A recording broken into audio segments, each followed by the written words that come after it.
여러분, 상상해보세요. 평생을 바쳐 이룩한 요리계의 정점에서 하루아침에 벼락을 맞는다면 어떨까요?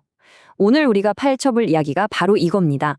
충격적인 좌절을 겪어도 정말 믿을 수 없을 만큼 완벽하고 우아하게 명예회복을 이뤄낸 한 전설적인 셰프의 이야기요.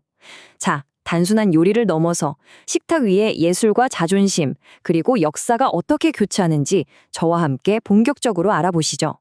요리계의 전설이 자신의 가장 소중한 것을 잃었을 때 과연 어떤 일이 벌어질까요? 2023년 프랑스 요리계는 그야말로 발칵 뒤집혔습니다. 파리에서 전설적인 레스토랑을 이끄는 거장 기 사보아가 무려 21년 동안이나 지켜왔던 미슐랭 3스타 중 하나를 뺏겨버린 거예요. 정말 충격적인 스캔들이었죠. 평생 완벽함만을 추구해온 장인에게 자신의 분신과도 같은 별을 잃는다는 건 단순한 강등 그 이상이거든요. 대체 왜 이 미슐랭별을 잃는 게 그토록 치명적인 걸까요? 그 진짜 기원을 한번 따라가 보겠습니다. 자, 미슐랭별의 100년 역사를 먼저 짚고 넘어가죠? 이거 알고 계신 분들도 있겠지만 꽤 재미있는 이야기 하나 해드릴게요. 전세가 셰프들이 인생을 걸고 따내려는 이 최고의 요리 훈장이요. 원래는 그저 자동차 타이어를 한 개라도 더 팔기 위해 만든 판촉물에 불과했다는 사실 믿어지시나요? 20세기 초반에 타이어 회사 미슐랭의 창업자인 미슐랭 형제가 사람들이 자동차 여행을 더 많이 훌쩍 따나도록 유도하려고 이 가이드를 만들었거든요. 차를 많이 타면 당연히 타이어가 빨리 달 테고 그럼 타이어 교체도 늘어나겠죠. 와, 정말 아이러니하면서도 기발하지 않나요? 타임라인을 쭉 한번 볼까요? 1920년에 이 작은 빨간 가이드북이 운전자들을 위해서 싹 개편이 됩니다. 그리고 1926년 미슐랭은 프랑스 전역의 46개 레스토랑에 처음으로 별을 주기 시작하죠. 이 아이디어가 진짜 대박이 나면서 1931년에는 우리에게 아주 익숙한 3스타 시스템이 딱 자리 잡게 됩니다. 그리고 놀랍게도 바로 올해 2026년이 미슐랭 스타가 탄생한 지 정확히 100주년이 되는 해입니다. 운전자용 여행 책자가 100년 만에 전 세계 미식계를 쥐락펴락하는 절대 권력으로 진화한 거죠. 그 중에서도 최고봉, 이 3스타의 정의를 정확히 짚고 가볼게요. 미슐랭은 3스타를 그곳에 가기 위해 특별한 여행을 떠날 가치가 있는 탁월한 요리라고 정의하고 있습니다. 그러니까 셰프들이 이 완벽한 수준을 매일 매순간 모든 손님에게 유지하기 위해서 대체 얼마나 뼈를 깎는 압박감을 견뎌야 할지 상상이 되시나요? 기사보아는 바로 이 3스타를 무려 21년이나 지켜냈던 겁니다.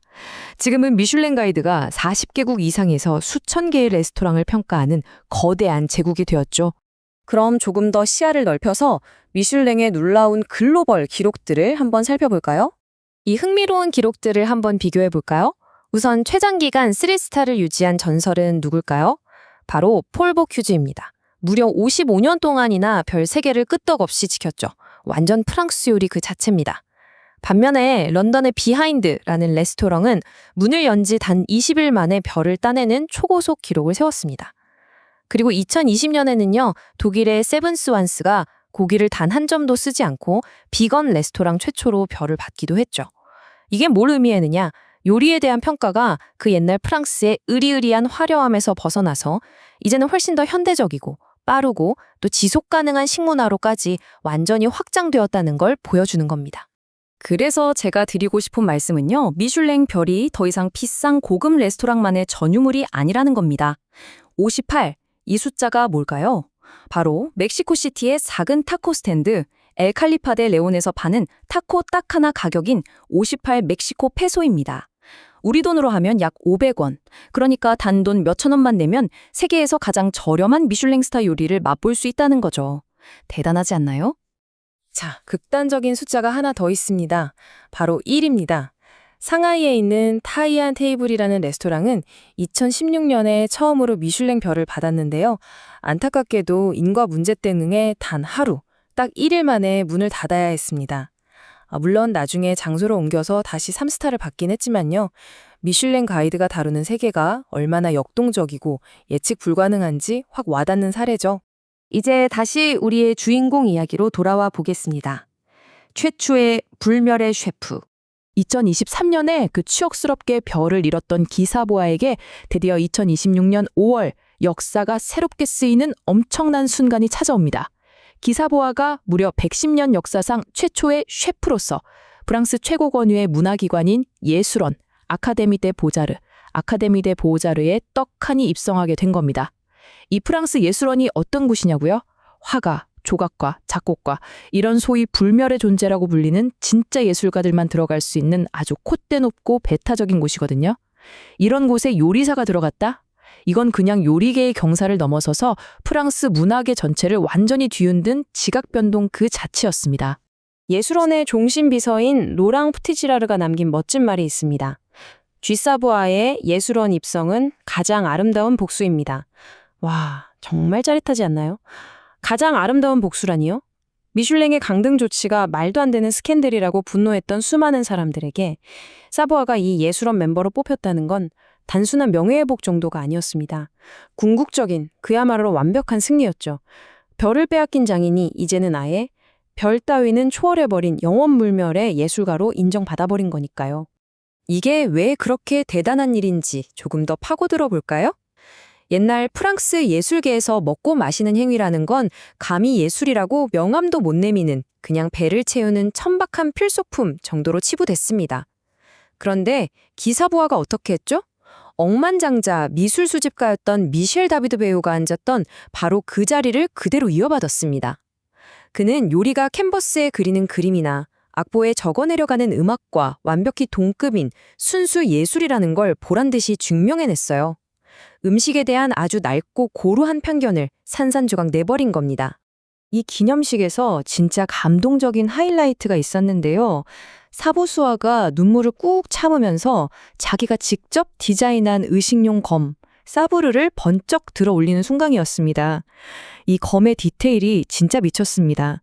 칼자루는 그가 제일 사랑하는 식재료인 아티초크 잎사귀 모양을 본떠서 청동으로 만들었고요.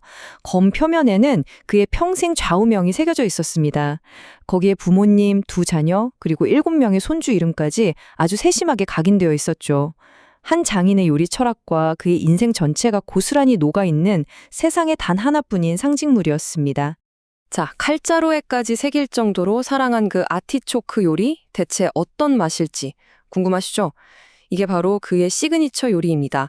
사보아의 예술성을 가장 직관적인 미각으로 증명해주는 걸작이죠. 검은 트러플과 파마산 치즈를 아낌없이 듬뿍 넣은 따끈하고 진한 아티초크 수프, 그리고 그 옆에는 트러플 버터를 발라서 바삭하게 구워낸 버섯 브리오슈가 곁들여집니다. 설명만 들어도 군침이 싹 돌지 않나요? 바로 이 한 접시가 강등당한 셰프를 불멸의 예술가로 만들어준 마법 같은 결정체입니다. 행사가 끝나고 밖에서 열린 리셉션 만찬은 어땠을까요? 그야말로 예술작품들의 향연이었습니다. 13가지 고기를 아주 정교하게 섞어서 만든 테린, 푸아그라와 아티초크가 들어간 부드러운 가금류 스프림, 그리고 젤라틴에 싹 감싸서 차갑게 데쳐낸 굴까지. 하객들 입에서 아니 굴이 어떻게 이렇게 숭고한 맛이 나냐 몇 감탄이 쏟아졌다고 해요. 평범한 식재료를 예술의 경지로 끌어올리는 이 미친 능력. 이건 사실 어린 시절 어머니의 조그만 식당에서부터 묵묵히 보고 배운 땀과 헌신의 결과였습니다. 타이어 좀 팔아보겠다고 시작된 미슐랭 가이드의 100년 역사, 그리고 3스타를 뺏기는 치욕을 딛고 당당하게 불멸의 예술가라는 칭호를 거머쥔 최초의 셰프, 기사보아. 오늘 우리가 함께 짚어본 이 이야기 어떠셨나요? 그의 흥미로운 영감이 되었기를 바랍니다. 자, 이제 오늘 해설을 마치며 여러분께 질문을 하나 던지고 싶습니다. 여러분의 다음 식사는 그저 몸을 움직이기 위한 단순한 연료입니까? 아니면 접시 위에서 아름답게 피어났다가 입안에서 스르르 사라지는 찰나의 예술 작품입니까? 음식을 대하는 시선이 바뀌면 우리의 평범한 일상도 충분히 예술이 될 수 있습니다. 오늘 이야기 즐거우셨길 바라며 함께해 주셔서 감사합니다.